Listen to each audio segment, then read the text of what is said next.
Hello everyone, চলে এসেছি নতুন আরও একটা মিনি ব্লগের সঙ্গে। দেখো সকাল সকাল পার্সেল চলে এসছে। এটা হচ্ছে তোমাদের দাদাভাই অর্ডার করেছিল ফ্লিপকার্ট থেকে, তো সেটাই তোমাদের সাথে একটু শেয়ার করব। যদিও আমি করিনি, তোমাদের দাদাভাই করেছিল এটা অর্ডার। এটা একটা ছিল এসির কভার। আমি জানি, আমাকে দেখিয়েছিল ফোনে অর্ডার করার পর, আর আমি দেখিনি। চলো তোমাদের সামনে অন ক্যামেরা আমি আনবক্সিং করি, আর তোমরাও দেখো আর আমিও দেখি কেমন এসছে জিনিসটা।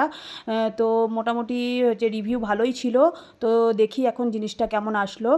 তো আমি একটা চয়েস করেছিলাম, মানে এটা একটা এসির স্টিকার ছিল। তো চলো তোমাদেরকে বলেই দিই, এটা একটা এসির স্টিকার। তো আমি যেটা চয়েস করেছিলাম, তোমার দাদাভাই সেটা দেয়নি, ও নিজে একটা চয়েস করেছিল, তো সেটাই দিয়েছে। তো এটার পরে আমি বলছি, আগে দেখো জিনিসটা আর আমিও দেখি কেমন এসছে। জিনিসের কোয়ালিটিটা খুবই সুন্দর ছিল, আর জিনিসটাও খুব সুন্দর ছিল। দেখো এই যে কতগুলো দৌড়ানো ঘোড়া, এই ঘোড়ার ব্যাপারটা এবার শোনো। এই ব্যাপারটা নাকি দৌড়ানো ঘোড়া ঘরে রাখা শুভ, তো ওই সেই জন্যেই এইটা অর্ডার করেছে।